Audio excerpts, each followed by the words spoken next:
నమస్తే తెలుగు న్యూస్కి స్వాగతం.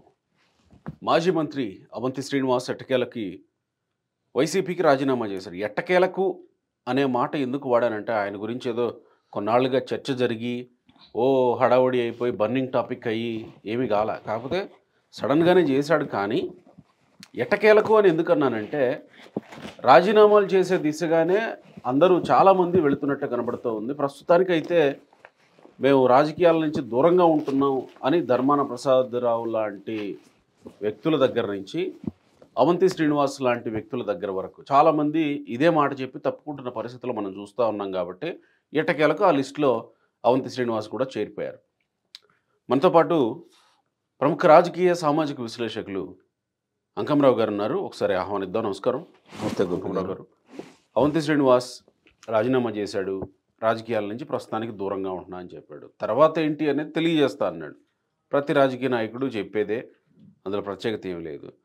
కానీ ఇప్పుడు అవంతి శ్రీనివాస్ 2009 నుంచి రాజకీయాల్లోకి వచ్చినప్పటి నుంచి ఆయన చరిత్ర అందరికీ తెలుసు. 2009 పీఆర్పీ, 2014 టీడీపీ, 2019 వైసీపీ, ఇప్పుడేంటి 2024 కూడా వైసీపీనే. ఓడిపోయిన తర్వాత అవంతి శ్రీనివాస్ రాజీనామా చేసి ఇప్పుడు ఎక్కడికి ఎటుపోతాడు? ఇలాంటి వ్యక్తిని చేర్చుకొని అని అంటే ఇతని గురించే కదా మొట్టమొదట ఇప్పుడున్నటువంటి కూటమి ప్రభుత్వంలో అందరూ గంట అరగంట అనేటువంటి ఒక ప్రత్యేకమైన నినాదం మొదలైందే ఈయన దగ్గర నుంచి కదా. అవును. ఇప్పుడు ఈయన రాజకీయ పార్టీల్లో వేరే పార్టీల్లో చేరితే ఆ నినాదం మర్చిపోతారా జనాలు? పార్టీ అధినేతలు మర్చిపోతున్నారు గోపి గారు. జనాలు ప్రజలు మర్చిపోవాల్సిందే. అంతే కదా. ఇప్పుడు ఒక అధినేతని చండాలంగా తిట్టి ఆయన మీద అభియోగాలు మోపి నానా హంగామా చేసిన వాళ్ళు కూడా అదే పార్టీలోకి మారిపోతున్నారు. వాళ్ళు స్వాగతిస్తున్నారు. స్వాగతించినప్పుడు అధినేత నిర్ణయం తీసుకున్నప్పుడు ఒక్క చావు దెబ్బ గొట్టం అలవాటు పెడితే ప్రజలు ఇలాంటి దానికి అడ్డుకట్లు పడతాయి. ఎందుకంటే మంచి చేసినా చెడు చేసినా ఒక ప్రభుత్వంలో ఉన్నప్పుడు ప్రభుత్వాన్ని చెడు చేసినప్పుడు విమర్శించి మంచి చేసినప్పుడు భుజాన్ని వేసుకొని ముందుకెళ్తే ప్రజలు స్వాగతిస్తారు. అంతే కదా. కానీ ఇక్కడ ప్రజలు కూడా ఏం చేస్తున్నారంటే పార్టీలు మారిన తర్వాత అంతకుముందు వాళ్ళు ఏం మాట్లాడారనే విషయాన్ని మర్చిపోయి అంతకుముందు ఉన్న ప్రభుత్వం ఏం చేసిందని దృష్టిలో పెట్టుకుని వీళ్ళని దృష్టిలో పెట్టుకోకుండా పార్టీలను దృష్టిలో పెట్టుకుని అధినేతలను దృష్టిలో పెట్టుకుని ఎన్నికల్లో జరుగుతున్న ఈ ఆంధ్ర రాష్ట్రంలో ఇలాంటివి సహజమైపోతున్నాయి. ఈరోజు దాని గురించి పట్టించుకోవట్లేదు. ప్రారంభం పార్టీల అధినేతలే మర్చిపోయేలా చేస్తున్నారు అంతే. అంతకంటే వేరే ఏమన్నా చెప్పండి. ఇప్పుడు ఒక వ్యక్తి ఒక కుంభకోణంలో ఇరుక్కుంటున్నాడు. సో ఉదాహరణకి మద్యం కుంభకోణం తీసుకుందాం, లేకపోతే ఇసుక కుంభకోణం తీసుకుందాం, లేదంటే ఇప్పుడు ఉన్నటువంటి బియ్యం కుంభకోణం తీసుకుందాం. దీనికి సంబంధించి చక్రాలు తిప్పి గందరగోళం చేసిన వాళ్ళు కూడా పార్టీలు మారుతున్నా కూడా వాళ్ళని స్వాగతిస్తూ ముందుకెళ్తున్నారు అంటే దాన్ని మనం ఏమనాలి? ప్రజాస్వామ్యం అనాలా? లేకపోతే ప్రజలే స్వతంత్రంగా ఆలోచిస్తున్నారు అనుకోవాలా? ప్రజలు మేము ఏం చెప్పినా వింటారు, మా చెప్పు చేతల్లో ఉన్నారు, వాళ్ళకి ఇంకా బుర్రాడుంది, మా ఇష్టం అని చెప్పని అధినేతలు ప్రవర్తిస్తున్నారని మనం భావించాలా? ఇది ఏ పార్టీలకి అతీతంగా కాదు. అందుకే నేను ఆ పార్టీ ఈ పార్టీ అనుకుంటే అన్ని పార్టీలకి చెబుతున్నాను. అన్ని పార్టీలకు నేను అంటున్నాను. ఆ పార్టీ ఈ పార్టీ కాదు, అన్ని పార్టీలకి అతీతంగా ఆలోచిస్తున్నారు, నాయకులు ఆలోచిస్తున్నారు. అందుకే నేను ప్రజలు దీనికి వాళ్ళు తప్ప వేరే నాయకులు దొరకట్లేదా ఆ నియోజకవర్గాల్లో? ధనం మూలం విధం జగత్ అన్నారు. అంతే అంతే. ప్రత్యేకంగా దీని గురించి మాట్లాడుకోవాల్సిన అవసరం కదా. ఇవాళ రాజకీయాల గురించి మాట్లాడుకోవడం అనేది నాకు తెలిసినంత వరకు అంతకంటే ఈరోజు అనవసరమైన చర్చలు ఏమి ఉండవని నా అభిప్రాయం.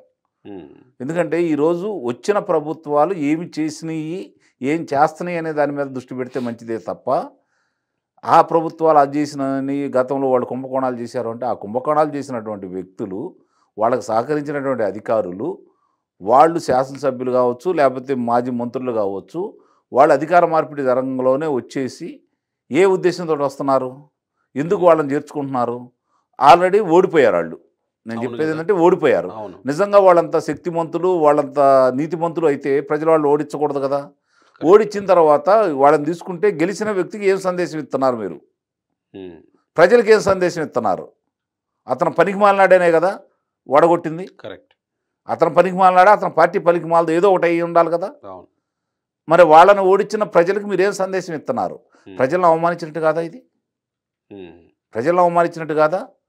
మీకోసం శ్రమించి జెండా పట్టుకొని రోడ్డెక్కి కొట్లాటలు చేసి ధర్నాలు చేసి అవసరమైతే ప్రాణాలు అర్పించిన కుటుంబాలకి మీరేం సమాధానం చెబుతుంది ఇది? నిస్సందేహంగా రాజకీయ నాయకులు చేస్తున్నటువంటి క్రీడలు చాలా అసహ్యం వేస్తున్నాయి. ఇప్పుడు సరే వీళ్ళు తర్వాత ఏ పార్టీలో చేరతారో చేర్చుకుంటారా లేదా అని అంటే దాని గురించి మాట్లాడుకోవటం అంత అనవసరమైన పని ఇంకోవట్లేదు. నిస్సందేహంగా దాన్ని పక్కన పెడదాం. అసలు ఈయన ఎందుకు 6 నెలల తర్వాత కరెక్ట్గా ఇప్పుడు రాజీనామా చేస్తున్నట్టు నాకు తెలిసి ప్రస్తుతం ఉన్న కూటమి ప్రభుత్వం అదుగు వాళ్ళ కేసు ఈ కుంభకోణం అని చెప్తున్నారు తప్ప ఎవరి మీద విపరీతమైనటువంటి ధోరణిలో యాక్షన్ తీసుకున్న పరిస్థితి కనపడలా. అంతా చట్టబద్ధంగానే వెళుతున్నారు. ఒకవేళ కేసు అయినా 41 నోటీస్ ఇస్తున్నారు. ఒకవేళ అరెస్ట్ చేసినా చట్టబద్ధంగా వాళ్ళు బెయిల్ తెచ్చుకుంటున్నారు. వాళ్ళ పనులు వాళ్ళు సక్రమంగా చేసుకుంటా ఉన్నారు. గతంలో లాంటి అలజడి సృష్టించి ఆందోళన కలిగించేటువంటి పరిస్థితులు లేవు కదా. మరి ఈయన ఎందుకు రాజీనామా చేస్తున్నట్టు? అధికార పార్టీలో ఉంటే ఆ అవకాశాలు వేరు, వాళ్ళు చేసే పెత్తనం వేరు, ఆ చెలాయింపు వేరేగా ఉంటుంది. అవకాశాలు కూడా ఉంటాయి అధికంగా. ఇప్పుడు ఆయన మాజీ మంత్రి అని చెప్పని ఆ కార్యక్రమాలు ఏదన్నా జరుగుతూ ఉంటే పిలవరు కదా. ఆయనని తీసుకెళ్ళి కుర్చీలో కూర్చోబెట్టి పక్కన కూర్చోబెట్టుకోరు కదా. ఉండము ఇప్పుడు ప్రస్తుతం ఉన్న మంత్రులు కావచ్చు, లేదా కలెక్టర్ గారు కావచ్చు, ఏదైనా వాళ్ళైతే పిలవరు కదా. అధికార పార్టీలో ఉన్నారనుకోండి, మాజీ మంత్రిగా మంత్రి గారు ఏమిటి వెళ్ళినా లేకపోతే ముఖ్యమంత్రి గారు వచ్చినా వాళ్ళతో పాటు వెళ్తారు, కూర్చుంటారు, వాళ్ళ పనులు వాళ్ళు చక్కబెట్టుకుంటూ ఉంటారు. వాళ్ళకి ఆటంకాలు ఉండవు. ఇక్కడ గమనించుకోవాల్సిన అంశం, వాటాలు కూడా వస్తాయి. మీరేం బాధపడాల్సిన అవసరం లేదు, వాటాలు కూడా వస్తాయి. అది సహజం. అంటే ఒకళ్ళ దృష్టిలో ఇతని దృష్టిలో అంటలా నేను, అదేనండి జరుగుతున్న వాస్తవాలు కాదనలేని సత్యాలు. అంటే చూడండి, ఉదాహరణకి మనకి అవంతి శ్రీనివాస్ గురించి మాట్లాడుతున్నాం కాబట్టి అతని గురించి తీసుకుందాం. 2009 పీఆర్పీలో గెలిచాడు. అవును. కాంగ్రెస్లో విలీనమైంది. కాంగ్రెస్ పార్టీ అధికార పార్టీ అప్పుడు. అవును. 2014 టీడీపీ అధికారంలోకి వచ్చింది. 2019 వైసీపీ అధికారంలోకి వచ్చింది. 24 ఓడిపోయారు. ఇప్పుడు అధికార పార్టీ కూటమి ప్రభుత్వం అయ్యింది. సరే ఇప్పుడు ఈయన రాజీనామా చేశారంటే డెఫినెట్గా ఏదో ఒక పార్టీలోకి, అధికార పార్టీ కూటమి పార్టీల్లోకి వెళ్ళక తప్పని పరిస్థితి కదా. అఫ్కోర్స్ కొన్ని వార్తలు కూడా వస్తూ ఉన్నాయి, జనసేనలోకి వెళ్తారు ఆయన అనే వార్తలు వస్తూ ఉన్నాయి. మరి తెలుగుదేశం పార్టీ అని కూడా ముందు చర్చ జరిగింది, ఆ తర్వాత మళ్ళీ వెంటనే జనసేన పార్టీ అని అంటున్నారు. అంటే అధికారం లేకపోతే వీళ్ళు ఎక్కడా ఉండే పరిస్థితుల్లో లేరు, బతకలేని పరిస్థితికి వచ్చారు. బతకలేరు. గోపి గారు కొంచెం మూలాలకు వెళ్దాం. పార్టీల విషయాలు తీసేసి కార్యకర్తల విషయం దగ్గరికి వెళ్దాం మనం. ఆ పార్టీకి ఈ పార్టీకి కరుడు కట్టిన కార్యకర్తలు ఒక 20% మంది గట్టిగా ఉంటారు. అధినాయకుడు ఏదైనా నిర్ణయం తీసుకుంటే బాధపడతారే తప్ప వ్యతిరేకంగా పనిచేయరు. ఇక్కడ గమనించుకోవాల్సిన అంశం, వాళ్ళ మూలాలు, వాళ్ళ అభిప్రాయాలు, పార్టీకి వెన్నెముకగా ఉన్నటువంటి కార్యకర్తల అభిప్రాయాలని గౌరవించే స్థితిలో కానీ వాళ్ళని పరిగణలో తీసుకునే పరిస్థితి కానీ పార్టీలకు లేకుండా పోవడం అనేది దౌర్భాగ్యం ముందు. దానికి కారణం ఏంటంటే సిద్ధాంతపరమైన పార్టీలు కనుమరుగైపోయినాయి. ఏ పార్టీ కూడా ఇప్పుడు ఫలానా పార్టీకి సిద్ధాంతం ఉందని చెప్పాలంటే ఏ పార్టీకైనా సరే ఈరోజు ఈ సిద్ధాంతం ప్రకారం మేము వెళ్తున్నాము, మా సిద్ధాంతం ఇది, మీరు ఓట్లు మాకు వేయండి అని చెప్పి నన్ను అడుగుతున్నారా? లేదు కదా. ఉచిత పథకాల గురించి మాట్లాడుకుంటున్నారు, లేకపోతే ఉన్న ప్రభుత్వాలు ఈ దోపిడీలు చేసి దొంగతనాలు చేసి చెప్పుకొని అధికారంలో రావడానికి ప్రయత్నం చేస్తున్నారే తప్ప మా పార్టీ సిద్ధాంతం ఇది, ఈ సిద్ధాంతాన్ని మేము తప్పము, ఈ సిద్ధాంతం ప్రకారం మేము వెళ్తున్నామని చెప్పిన ఏ పార్టీలన్నా వస్తున్నాయా ఈరోజు? లేవు కదా. ఇంకా వాళ్ళ గురించి మనం ఎందుకు అంతగా చర్చ? అంటే చర్చ చెయ్యాలా, ప్రజలకు కూడా తెలియాలి కాబట్టి మనం మాట్లాడుకుంటున్నాం. ఇక్కడ జరుగుతున్న పరిణామాలు కనుక మనం చూసుకుంటూ ఉంటే ఒక మంచి పని చేయాలి అంటే నాకు తెలిసినంత వరకు అధికార పార్టీయా లేకపోతే ప్రతిపక్షం అనేది చూసుకోవాల్సిన అవసరం లేదు. మంచి పని చేయాలి అంటే ఇప్పుడు గ్రామాలు ఉన్నాయండి, వీళ్ళు ఒక ఎన్నికల్లో అంటే ఈరోజు పచ్చిగా మాట్లాడుకోవాలంటే ఒక ఓసీ నియోజకవర్గాల్లో 30 నుంచి 50 కోట్లు తక్కువ పెట్టే నియోజకవర్గాలు ఇంకా ఎక్కువ పెడుతున్నాయి చాలా కూడా. అంటే ఒక 100 గ్రామాలు ఉంటాయి, అవునా? 100 గ్రామాలు ఉంటాయి, తక్కువ ఎక్కువ అనుకుంటే మినిమం కాదులే, తక్కువే ఉంటాయి మ్యాక్సిమం అయ్యి 100 గ్రామాలు. గ్రామానికి 30 లక్షల కాడికి వేసుకుంటే నువ్వు చనిపోయినా నీ పిల్లలు చనిపోయినా వాళ్ళ మనవాళ్ళకు కూడా చెప్పుకుంటారు ఫలానా వ్యక్తి ఈ గ్రామంలో ఇలా చేశాడు అని, సొంత నిధులతోటి. అంటే ఇక్కడ వ్యాపారం కోసం రాజకీయాలకు వస్తున్నారు తప్ప ప్రజల కోసం రావట్లేదు అనేది గమనించుకోవాలి. అది కొద్ది మంది ఉన్నారు, లేరని మాత్రం మనం చెప్పలేం. అందరూ ఈ రాజకీయంలో ఇప్పుడు అందరూ గంజాయి మొక్కలేం కాదు, తులసి మొక్కలు కొన్ని ఉన్నాయి. కాకపోతే గంజాయి మొక్కలు ఎక్కువైనాయి. బాధపడాల్సిన అంశం ఏంటంటే గంజాయి మొక్కలు ఎక్కువైనాయి. ఆ తులసి మొక్కలు గంజాయి మొక్కల మధ్యలో ఉండేసరికి కనపడట్లేదు, జనాలకి కనపడట్లేదు. అక్కడక్కడ కొన్ని అంటే వృక్షాల్లో కొన్ని కనపడతా ఉన్నాయి, కనపడుతున్నాయి. ఎందుకంటే వాళ్ళు వచ్చిన ఆలోచన చేసుకొని కొంతమంది ఏంటంటే ఇక మనకు వద్దులే, మనం ఎంత చేసినా కూడా ఉపయోగం లేదులే అని చెప్పని సర్దుకుంటూ ఉంటారు. కానీ మిగిలిన వాళ్ళు కొంతమంది వాళ్ళ ఉనికిని సాటుకుంటున్నారు, వాళ్ళు ముందుకు వెళ్తానే ఉన్నారు. ఇప్పుడు మనం అందరి పేర్లు మనం చెప్పలేం, మరి వీళ్ళు చేశారా వీళ్ళు చేయలేదా అంటే ఇప్పుడు ఎందుకు ప్రజలు ఆదరిస్తున్నారు, చేసిన వాళ్ళ సంగతి ఎందుకు ఓడిస్తున్నారు? అసలు ముందు మనం మాట్లాడుకోవాల్సింది, ఒక పార్టీ మంచి చేస్తే ఓడించారు, మళ్ళీ రెండో పార్టీని గెలిపిస్తున్నారు. తర్వాత అయినా సరే వీళ్ళు ఇట్లా చేశారు, గతంలో ఈ తప్పులు చేశారు కదా, ఈ పార్టీకి మనం ఎందుకు ఓట్లు వేయాలని అనుకోవట్లేదు కదా. వాళ్ళు కాదు వీళ్ళు కాదు వాళ్ళనే తప్ప ప్రత్యామ్నాయం గురించి కూడా ఆలోచించట్లేదు కదా ప్రజలు కూడా. కరెక్ట్. ప్రత్యామ్నాయం అంటే వీళ్ళు కాకపోతే వాళ్ళు, వాళ్ళు కాకపోతే వీళ్ళు, మీరు అన్నట్టు అంతే కదా. అంతే ఉంది. అదే పరిస్థితిలో ఉన్నప్పుడు దీని గురించి ప్రజల గురించి మాట్లాడుకోవాలా, పార్టీల గురించి మాట్లాడుకోవాలా? డెఫినెట్గా ప్రజలు ఉన్నటువంటి పరిస్థితిని మాట్లాడుకోవాల్సింది, ప్రజల గురించే మాట్లాడుకోవాలి. పరిస్థితుల్లోకి నెట్టేశారు రాజకీయ నాయకులు. ప్రజల పరిస్థితి కాదు, ప్రజల గురించే మాట్లాడుకోవాలి. అదే నేను ప్రజల్నే చైతన్యపరచాలి. మనం పార్టీలంటూ చైతన్యపరచలేము. వాళ్ళని చైతన్యపరచడం అసలు అది జరిగే పని అయితే కాదు. వాడు మారతారు, మార్పు వస్తాయి అనుకోవడం కూడా పొరపాటే. అదేలేండి. కాబట్టి ఇక్కడ అవంతి శ్రీనివాసరావు లాంటి వ్యక్తులు మీరు అన్నట్టు 2 పర్యాయాలు శాసనసభ్యులైనవి. కాకపోతే అతని అదృష్టం ఏంటంటే 2 పర్యాయాలు గెలిచినప్పుడు ఒక కొన్ని రోజులు మాత్రమే ఉంది కదా పీఆర్పీ, తర్వాత విలీనమైంది కాబట్టి అధికార పార్టీలో ఉండట్టే. అలాగే లోక్సభ సభ్యుడిగా ఉన్నప్పుడు కూడా అధికార పార్టీలోనే ఉన్నాడు కదా. అంటే కేంద్రంతో కలిసే ఉన్నారు కదా 2014లో, 2019 అధికార పార్టీలోనే ఉన్నాడు. మరి ఇప్పుడు ఖాళీగా ఎందుకుంటాడు, ప్రతిపక్షంలో ఎందుకుంటాడు చెప్పండి? అధికార పార్టీలో ఉండాలి. గెలిచినా కూడా అధికార పార్టీకి వెళ్ళి ఉండేవాడు. ఒకవేళ ఆ నియోజకవర్గాలు గెలిపించినా కూడా అధికార పార్టీలోకి వెళ్ళి ఉండేవాడు, ఎమ్మెల్యే అంతే కదా. మరి ఎమ్మెల్యే కాకపోతే ఆలోచించాలండి. ఎమ్మెల్యే అయిన తర్వాత వెళ్ళటం అంటే అది వాళ్ళకి అసలు నల్లేరుబడి మీద నడక. మా నియోజకవర్గం అభివృద్ధి కోసం వెళ్ళే ఉంటారు. 2019కి ముందు, ఎలక్షన్కి ముందు అసలు అవంతి శ్రీనివాస్ పార్టీ మారుతాడనేది చాలా పెద్ద వార్త. అవును. గంటా శ్రీనివాసరావుకి మంచి మిత్రుడు. అవును. గంటా శ్రీనివాసరావు శిష్యుడనో మిత్రుడనో అంటారు, కరెక్ట్గా ఇది లేదు. సో వీళ్ళిద్దరూ పార్టీ మారరు, ఏ పార్టీలో ఉన్నా కానీ లాయల్గా ఉంటారనే ఒక ఇది ఉంది. అఫ్కోర్స్ గంటా శ్రీనివాసరావు కాంగ్రెస్ నుంచి టీడీపీలోకి వచ్చినప్పటికీ టీడీపీతోనే ఉన్నారు కదా. ఈవెన్ గంటా శ్రీనివాసరావు పార్టీ మారుతారు, వైసీపీలోకి వెళతారన్న ప్రచారం జరిగింది, కానీ ఆయన పార్టీ మారలేదు. కానీ ఇప్పుడు మళ్ళీ ఇద్దరు ఒకే కాన్స్టిట్యున్సీ అవుతున్నారు, మిత్రులు ఇద్దరు. ఇప్పుడు ఆయన భీమిలీలో గెలిచి ఉన్నాడు, ఈయన భీమిలీలోనే వైసీపీ నుంచి కంటెస్ట్ చేసి ఉన్నాడు. ఇప్పుడేంటి గంటా శ్రీనివాసరావు ఆహ్వానం మేరకు కూటమిలోకి వస్తున్నట్ట, లేకపోతే గంటా శ్రీనివాసరావు ఆహ్వానం మేరకు వస్తే తెలుగుదేశం పార్టీలోకి రావాలి కానీ జనసేనలోకి పోతాడా? ఇప్పుడు మీరు ఇక్కడ మిత్రుల వ్యవహారాన్ని ఎట్లా చూడాలి? ఇక్కడ ఇప్పుడు రాజకీయాల్లో శాస్త్ర మిత్రులు లేరు, శాస్త్ర శత్రువులు, అదైతే వాస్తవమే. కాబట్టి దాని గురించి అసలు మనం పరిగణలోకి తీసుకోకూడదు. ఇప్పుడు ఈయన అనకాపల్లిలో గెలిచాడు, అక్కడి నుంచి లోక్సభ సభ్యుడు అయ్యాడు. అవును.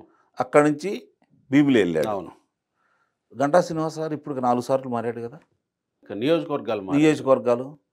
కాబట్టి రేపు పొద్దున ఒకవేళ కలిసి ఉంటే, పొత్తుల్లో భాగంగా వెళ్ళాల్సి ఉంటే అటు నుంచి ఇటు వెళ్తారు, ఇటు నుంచి అటు వెళ్ళొచ్చు. అసలు అది వీళ్ళకి అసలు విషయమే కాదు, దాంట్లో అసలు సందేహం ఏమి లేదు. కాకపోతే ఏంటంటే రాజకీయాల గురించి మాట్లాడుకుంటున్నాం కాబట్టి ఈ రాజకీయ నాయకులు పార్టీ మారే వాళ్ళ యొక్క గతంలో వాళ్ళు చేసినటువంటి కార్యక్రమాల గురించి మాట్లాడుకొని మీరు అన్నట్టు ఆ పార్టీలో ఎలా తీసుకుంటున్నారని చర్చ వచ్చినప్పుడు మనం ఇంకొంచెం పచ్చిగా మాట్లాడాలంటే రాజకీయ నాయకులకు సిగ్గు లేదు, శ్మశానం ముందు ముగ్గు లేదు అంటారు. శ్మశానం ముందు ముగ్గేయరు కదా, రాజకీయ నాయకులు సిగ్గు లేదు అంటారు. ఇది వాస్తవం, నానుడి. ఒకవేళ మనం ఈ మాట అన్నందుకు వాళ్ళకి బాధ కలిగితే కలగొచ్చాము, కానీ ఇది వాస్తవం కదా. దానికి దారుణమైన విషయం ఏంటంటే ప్రజలను కూడా అలవాటు చేశారు. తిరగబడలేకపోవడం ప్రజలు తప్ప ఇంతకంటే వేరే ఏం లేదు. కాబట్టి మనం కొనసాగాలనుకోవడం అనేది శ్రేణులు తప్ప అనేది కనుక మీమాంస వస్తే నిస్సందేహంగా శ్రేణులదే తప్పు. వైసీపీ మీద చెప్పిన ఒకే ఒక కారణం, ఆయన వచ్చిన 6 నెలల్లోనే ధర్నాలు చేయండి, సోషల్ మీడియా కార్యకర్తలను కాపాడండి. ఆయనే అక్కడ కూర్చొని ఆదేశాలు ఇస్తా ఉంటాడు. ఇక్కడ పడుతున్న ఇబ్బందులు తెలియవు గదా! 6 నెలల్లోనే ఏమి ఇదైపోయింది అని. ఏంటి అలాంటి కారణానికి రాజీనామా చేయాల్సిన పరిస్థితి వచ్చిందా అవంతి శ్రీనివాస్‌కి? ఎట్టి పరిస్థితిలో లేదు. ఎట్టి పరిస్థితిలో లేదు. హ్మ్. ప్రజా వ్యతిరేక నిర్ణయాలు తీసుకున్నాడని అధికారంలోకి వచ్చినటువంటి మూడో రోజు 2019 మే 30వ తారీఖు నాడు ప్రమాణ స్వీకారం చేశాడు జగన్మోహన్ రెడ్డి గారు. 4 రోజులకే వేదికలో సమావేశం ఏర్పాటు చేసి రేపు కూల్చేస్తున్నానని చెప్పాడు. ప్రజావేదిక ప్రభుత్వ ధనంతో నిర్మించింది, దాన్ని ఇంకో దానికి ఉపయోగించుకోవచ్చు. దాన్ని కూల్చివేస్తున్నప్పుడే నువ్వు మంత్రివే కదా. కరెక్ట్. ఆ రోజు ప్రశ్నించలేదు కదా. అమరావతి రాజధాని అని చెప్పి అందరి చేత చెప్పించేసి ఇక్కడ ఇల్లు కట్టుకుంటున్నాడు మా నాయకుడు, అమరావతిని రాజధాని కొనసాగిస్తా, మా మీద దుష్ప్రచారం చేస్తున్నారు అన్న వ్యక్తి డిసెంబర్ 19వ తారీఖు నాడు 2019 ప్రకటించినప్పుడు ఆ రోజు వ్యతిరేకించలేదు కదా. అవును. మరి ఎన్ని కళ్ళ ముందు కనపడతా ఉంటే నీ జిల్లాలోనే కదా టూరిజం ఇది పగలగొట్టి ప్యాలెస్లు కడతా ఇప్పుడు మాట్లాడేవా? అసలు అక్కడ ఇంకోటి గమనించుకోవాల్సిన అంశం, ఉత్తరాంధ్రలో అరకొక్కడ తప్ప ఈ హరిత రిసార్ట్స్కి సంబంధించిన అన్ని ప్రాంతాల్లో కూడా నష్టాల్లో ఉన్నాయి. విపరీతమైన పర్యాటక కేంద్రాలు కాదు కదా, నష్టాల్లో ఉన్నాయి.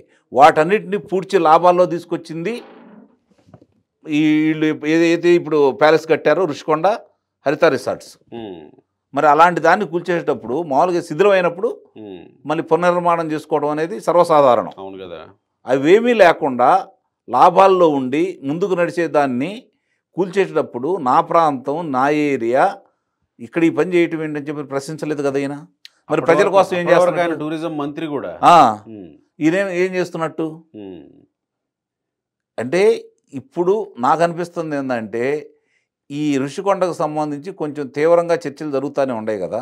అప్పుడు ప్రారంభంలో తప్పుడు నివేదికలు ఇచ్చిన దాంట్లో ఈయన భాగస్వామే కదా, ఈయన కూడా ఒక భాగస్వామి అవుతాడు కదా, మంత్రిగా ఉన్నాడుగా కదా.